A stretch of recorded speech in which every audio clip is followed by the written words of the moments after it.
जय भीम, जय मूल निवासी, क्रांतिकारी अभिनंदन जिंदाबाद।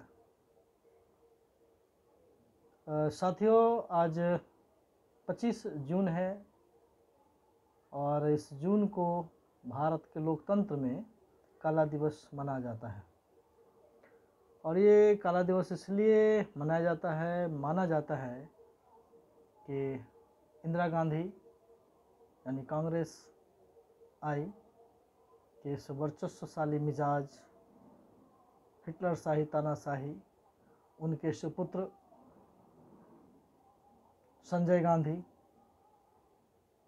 इन सब की तानाशाही का स्वरूप 74 का हुआ आंदोलन, जब इंदिरा गांधी और संजय गांधी इस बीच में, चूँकि पूरी पॉलिटिक्स संजय गांधी की थी और वो इस इमरजेंसी को लंबे समय तक ले जाना चाहते थे और तब तक ले जाना चाहते थे जब तक कि यह लोकतंत्र घुटना न टेक दे, लोकतंत्र जब तक कि ख़त्म ना हो जाए, तानाशाह का वर्चस्व स्थापित ना हो जाए। इसलिए बहुत सारे 74 में इस देश के उस वक्त के नौजवान, उस समय के किसान, मजदूर, लोकतंत्र पसंद लोगों ने आंदोलन किया और उनके तानाशाही का करारा जवाब दिया। किसान, छात्र सब खड़े हुए, नौजवान आए और उस आंदोलन से कई तरह की समीक्षाएं हुई है। उस आंदोलन के ऊपर कई टिप्पणियां हैं, कई लेख हैं, लेकिन जहाँ तक मैं समझ पा रहा हूँ कि उन समय को और आज के समय को हम कैसे देख सकें, आज कैसे जोड़ सकें। महत्व का मामला आज है कि उन समय का जो घटना है वो आज, उस समय का घोषित इमरजेंसी, आज का अघोषित इमरजेंसी, दोनों में तुलनात्मक हम आज के इस वक्तव्य में, आज की चर्चा में हम आपके साथ साझा करना चाहते हैं, देखना चाहते हैं कि पूरी उस समय संजय गांधी किस तरह का तानाशाह चाहते थे, किस तरह से पूरी व्यवस्था हाईजैक कर एक हाथों में। और उस समय आप याद करेंगे, कई एक लेख में पढ़ेंगे तो अटल बिहारी वाजपेयी इंदिरा गांधी को दुर्गा की उपाधि देते हैं। निश्चित तौर से जब पूरी व्यवस्था में ब्राह्मणवादी व्यवस्था कायम की जाती है, ब्राह्मणिकल ऑर्डर को लागू किया जाता है और सारा वर्चस्व अपने हाथों में लाता है, तो वो दुर्गा ही होगी। और आज देखें कि अघोषित जितने भी लोकतंत्र पसंद लोग हैं, बुद्धिजीवी हैं, पत्रकार हैं, सोशल एक्टिविस्ट हैं, उन लोगों को पकड़ पकड़ के जेल में दिया जा रहा है। उस समय पकड़ करके नसबंदी की जाती थी, पकड़ कर जेल में यातनाएं दी जाती थी। आज रोजगार के नाम पर युवाओं को नसबंदी किया जा रहा है। आप देखें विगत वर्षों से उठाकर तो कितने लोगों को रोजगार मिला, कितने लोगों के शिक्षा की जो व्यवस्था है उसमें निजीकरण कितना बढ़ा। देश में विदेशी कंपनियों के लिए, बड़ी बड़ी कंपनियों के लिए जो कॉरपोरेट घराना है, उनको कितनी छूट दी गई और किसान किस तरह से मारे जा रहे हैं, किस तरह से युवा आज बेरोजगारी में फांसी लगा रहे हैं, आत्महत्या कर रहे हैं, डिप्रेशन का शिकार है इस अघोषित इमरजेंसी में। तब देखें कि जो संजय गांधी का पूरा परिवार, जो आज उनके मेनका गांधी, वरुण गांधी और ये सब हैं, तो वो कहाँ हैं। कुल मिलाकर के जो पूरी भाजपा का दृश्य आप देख रहे हैं, वो उन सारे वर्चस्वशाली मिजाज के लोग, जो लोकतंत्र को पसंद नहीं करते हैं, जो इस संविधान को पसंद नहीं करते हैं, समाजवादी विचारधारा को पसंद नहीं करते हैं, समतामूलक समाज नहीं चाहते हैं, तानाशाही चाहते हैं, हिटलरशाही चाहते हैं, वो सब आज एक प्लेटफॉर्म पर हैं और एक साथ इकट्ठे हैं। आपको बताते चलें कि बिहार में बड़ी आंदोलन, 74 का आंदोलन को बिहार उसको अग्रणी रूप में माना जाता है और बिहार आज फिर उस मुहाने पर खड़ा है।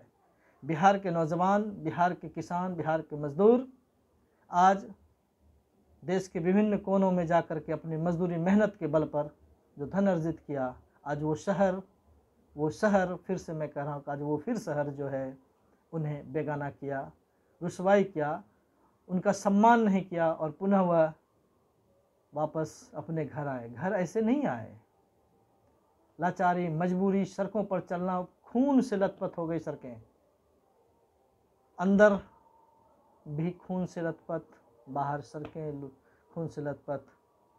और इस कोरोना कोविड-19 के 200-400 लोग जब पीड़ित होते हैं, शिकायत आती है कि यहाँ इतने लोग हो गए, तो उस समय थाली बजाया जाता है, कटोरा बजाया जाता है, शंख बजाया जाता है, ताली बजाई जाती है। और अब जब लाख के ऊपर जा रहा है, हर जगह ये दिखाई पड़ रहा है, सुनाई पड़ रहा है, तब धीरे धीरे लॉकडाउन खत्म हो रहा है। लेकिन इस लॉकडाउन के आरंभ में अघोषित इमरजेंसी में क्या हुआ? इस अघोषित इमरजेंसी में जो लोकतांत्रिक व्यवस्था था वो ख़त्म किया गया।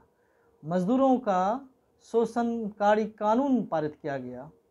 8 घंटे का जो काम करने का कानून था उसे 12 घंटे पे ले आया। इम्प्लीमेंट हो जाएगा, धीरे धीरे हो जाएगा। क्यों? ये जो इन लोगों की जो वर्चस्वशाली व्यवस्था है उसमें कुछ लोग जो है वो शीर्षस्थ पर टिके रहना चाहते हैं। जैसे चीन में, अब वो वहाँ के राष्ट्रपति जब तक जीवित रहेंगे वो राष्ट्रपति रहेंगे। भारत में भी यही चाहते हैं कि यहाँ के जो प्रधानमंत्री हैं अब जब तक वो जीवित रहे तब तक वही रहे।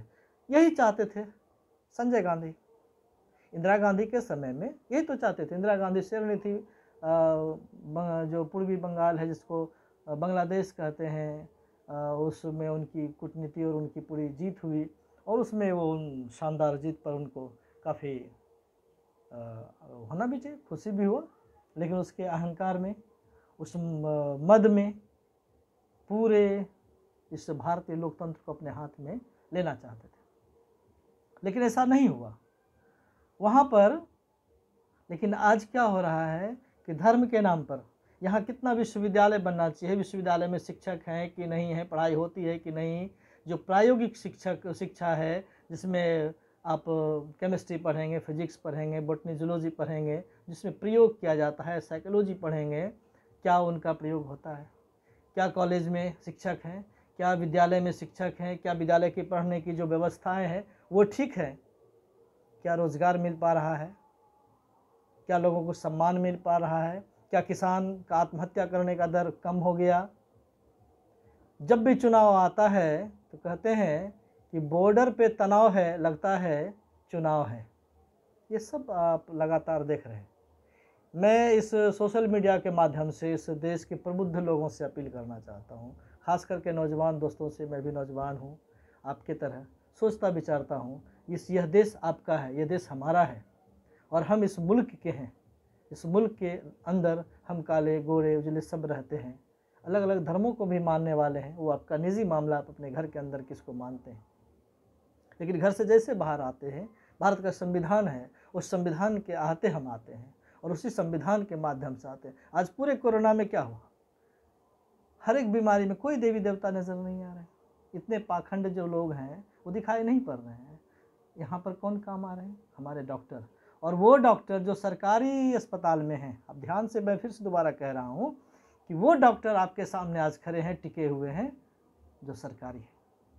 सोचें कि जो निजी अस्पताल है जहाँ सिरिंज से खून नहीं, आपके पैसे को निकाला जाता है और पैसा अगर नहीं देंगे तो आपके खून को निकाला जाता है। लाशें पड़ी रहती है, लाशों की कीमत लगाई जाती है। ये सारी पूरी गड़बड़ व्यवस्था की गई है, क्या है? चीन से सरदार वल्लभ भाई पटेल की मूर्ति बनाई जाती है, बड़ी प्रतिमा। मैं देखने भी नहीं गया हूँ, बस सोशल मीडिया के माध्यम से देखा हूँ। इसकी क्या जरूरत थी? सरदार वल्लभ भाई पटेल ने कहा कि मेरी बड़ी सी मूर्ति बना देना। नहीं, अगर आप चाहते हैं इस देश का एकीकरण, इस देश के अंदर नागरिक अधिकार, तो नागरिक अधिकार के लिए कश्मीर हो या कन्याकुमारी हो, मणिपुर हो या गुजरात हो, चारों तरफ नागरिकों का सम्मान, सबको समानता के संख्या अनुपात में अधिकार मिलना चाहिए। आज भी ब्राह्मण, क्षत्रिय, वैश्य, शूद्र के रूप में आपने बांट करके रखा है। आपकी न्यायपालिका में क्या है? सर्वोच्च न्यायालय हो या उच्च न्यायालय हो, कॉलेजियम सिस्टम है। मतलब जिनके पिता न्यायाधीश हैं उनके ही पुत्र न्यायाधीश हो सकते हैं, उनके ही रिश्तेदार हो सकते हैं। क्या यह लोकतंत्र है कि राजतंत्र है? सवाल है इस देश के लिए, इस देश के तमाम बुद्धिजीवी नौजवान के लिए। इसलिए हम अगर एक तरफा सिर्फ ये कहेंगे कि ये कांग्रेस ऐसा था, कांग्रेस नहीं बहुत सेकुलर है, ये अनसेकुलर है, तो ये नहीं चलेगा। पूरे इसके चरित्र को समझें और इसके चरित्र में ये सब कोई धर्मनिरपेक्ष, पंथ निरपेक्ष नहीं है। संविधान कहता है कि हमारा ये जो संविधान है वो पंथ निरपेक्ष है, लेकिन सत्ता में बैठने वाले पंथ निरपेक्ष नहीं हैं। इन सब चीज़ का जब आप आचरण देखेंगे तो पाएंगे कि उनका मिजाज, उनके ही लोग सत्ता में बैठे राज्यपाल हो, मुख्यमंत्री हो, या सर्वोच्च न्यायालय में हो, सेक्रेटारिएट में हो, विधानसभा में हो, पार्लियामेंट के अंदर हो, विभिन्न प्रकार के जो स्रोत हैं पूरे इस संस्थान को, भारत जैसे बड़े लोकतांत्रिक देश को चलाने का, उन सब पर उन्होंने कब्जा जमाया हुआ है। और कहेंगे कि पेट में कैंची छूट गया आरक्षण वालों से। अभी अभी तो आरक्षण ओबीसी का मिला 90 में 27%, और इम्प्लीमेंट हुआ। इम्प्लीमेंट में क्या आपने उसको कभी फुलफिल किया? नहीं किया। 57%, 54 से 57% हमारा आबादी है ओबीसी का, उनकी भागीदारी कहाँ है? नहीं है। इसलिए न्यायिक व्यवस्था में नहीं है तो न्याय नहीं मिलता है, सर्वोच्च पद पे नहीं है इसलिए अधिकार नहीं मिलता है। और ये सब जब चुनाव आता है तो चुनाव में मंदिर मस्जिद का खेल होता है।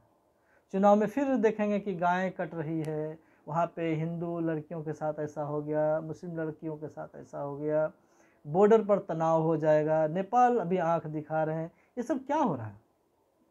अच्छे रिश्ते पड़ोसियों के साथ ना हो, ऐसा क्यों हो रहा है?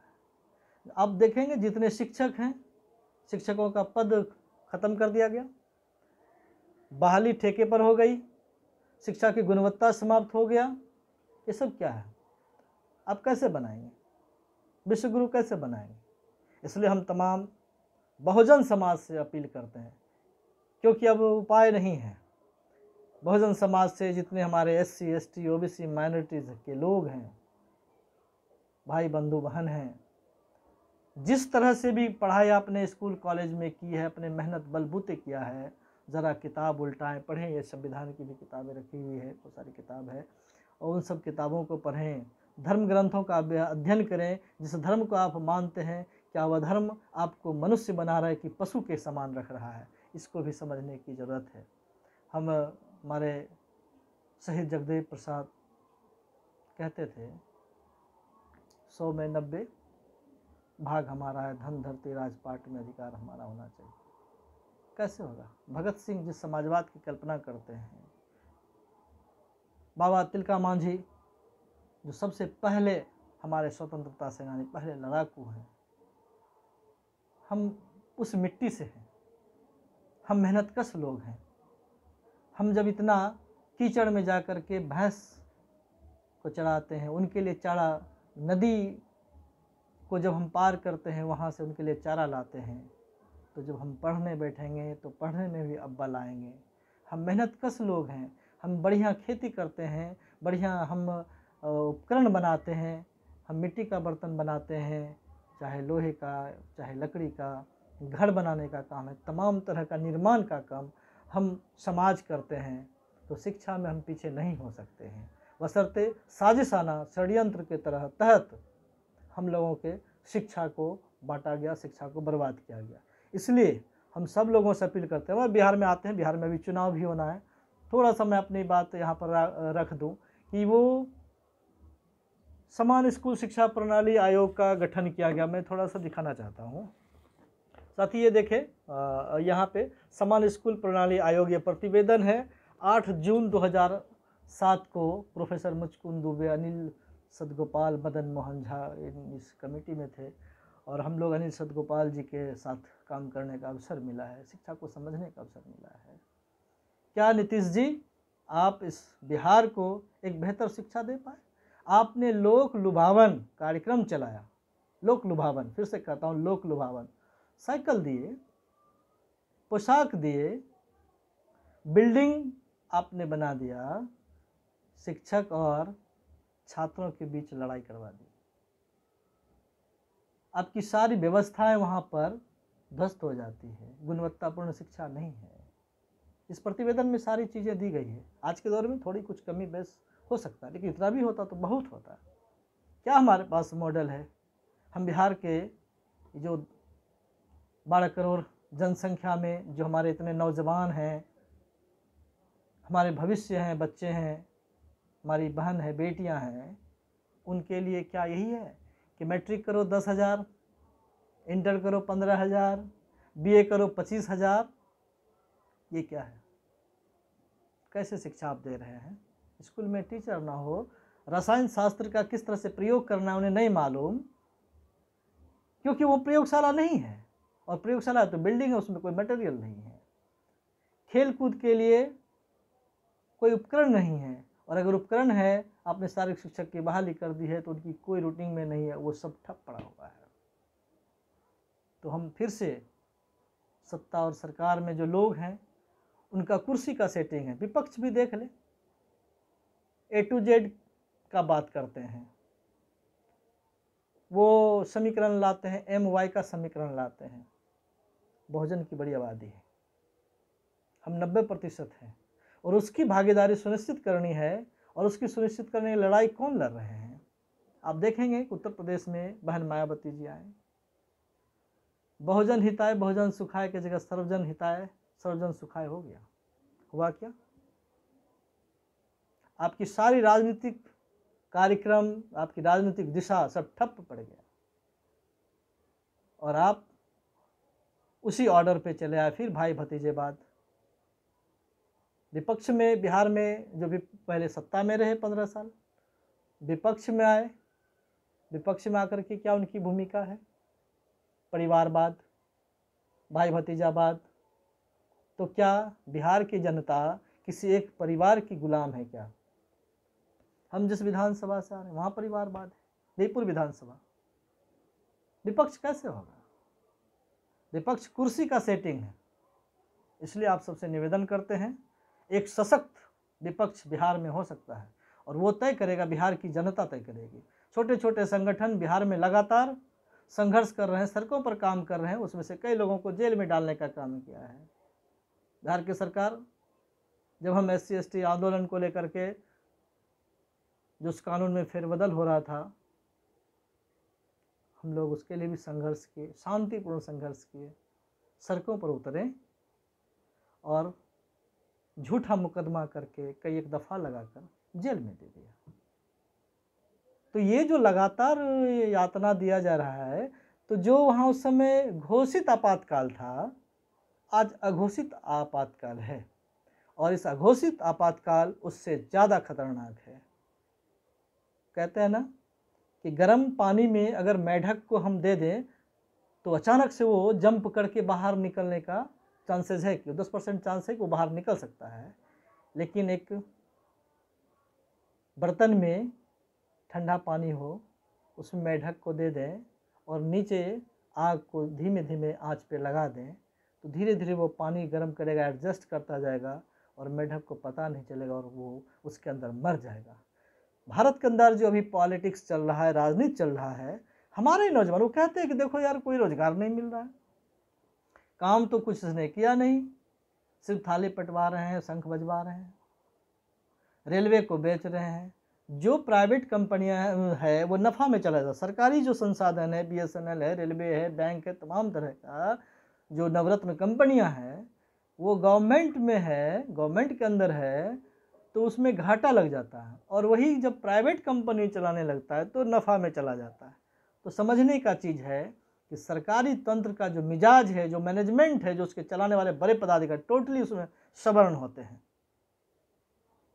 इसका मतलब वो चाहते हैं कि पूरे इस देश के अंदर निजीकरण हो। निजीकरण इसलिए हो कि आरक्षण नहीं देना पड़े। हम याद करते हैं बीपी मंडल जी को, मंडल कमीशन की सिफारिश में आरक्षण बस ये शिक्षा और नौकरी में, भूमि का क्या हुआ, प्राइवेट सेक्टर में क्या हुआ। हमें हर चीज़ में हमारे अधिकार है, आरक्षण कोई खैरात नहीं है, ये मेरा अपना जन्म सिद्ध अधिकार है कि मैं इस देश का मूलवासी हूँ और इस मूलवासी होने के नाते, इस देश का नागरिक होने के नाते, इस देश के निर्माणकर्ता होने के नाते हमारी भी उतनी ही भागीदारी होनी चाहिए। ये अघोषित आपातकाल के अंदर है। और आज जो पूरी दक्षिणपंथी सरकार जिसको बना रहे हैं, जो पूरी हिंदुवादी एजेंडा लाए हुए हैं, जो ब्राह्मणिकल ऑर्डर को मानते हैं, यहाँ तक पहुँचाने में कांग्रेस का भी बड़ा हाथ है। जो यहाँ बिहार में आरजेडी है, सपा है, बासपा है, कौन छूता है? सबने इसे बढ़ाने का काम किया। सोशलिस्ट लीडर जॉर्ज फर्नांडिस कौन नहीं है? तो हमें समझने की ज़रूरत है। आज देश के तमाम नौजवानों से अपील करते हैं, बुद्धिजीवी, प्रोफेसर, लेक्चरर, पत्रकार, इंजीनियर, वकील, सबसे आग्रह करते हैं, हम जैसे नौजवान इस देश के अंदर लाखों करोड़ों हैं जो इस तरह का सोच रखते हैं। बस इसकी कोऑर्डिनेशन की ज़रूरत है, इन सब को एक साथ ले आने की ज़रूरत है। और देश के अंदर, बिहार के अंदर क्या पूरे देश के अंदर एक बेहतर विपक्ष हो सकता है। हम सामाजिक न्याय की बात करते हैं और सामाजिक न्याय में आर्थिक न्याय, सांस्कृतिक न्याय, तमाम तरह की बातें हैं, वो सब उसके अंदर इंक्लूड है। इसलिए हम अपने पुरखों को याद करते हैं। कल 26 जून है और छत्रपति साहू जी महाराज का जयंती है। हम लोग कल फेसबुक पर लाइव होंगे। हम उम्मीद करेंगे कि कल 11 बजे से लेकर के शाम के 5 बजे तक 2 चरणों में चलेगा, 11 से लेकर के 1-1:30 बजे तक और फिर 2:30 बजे से लेकर के 5 बजे तक हमारे विभिन्न प्रमुख वक्ता हैं, आप उन सबको सुनेंगे।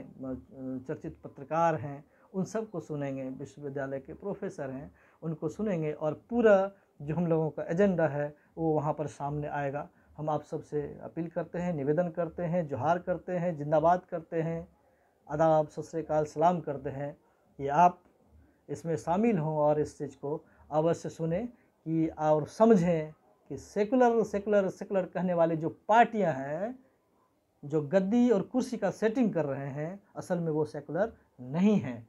अन्यथा ये हाल इस देश की नहीं होती और यहाँ तक पहुँचाने में उनका भी कहीं ना कहीं हाथ है, कहीं ना कहीं पूरा हाथ है। मैं गौतम कुमार प्रीतम, सोशलिस्ट पार्टी से जनरल सेक्रेटरी हूँ। सामाजिक न्याय आंदोलन, बहुजन स्टूडेंट्स यूनियन और विभिन्न तरह के संगठनों के साथ काम करता हूँ। जिंदाबाद, जिंदाबाद, जिंदाबाद। बहुत बहुत धन्यवाद।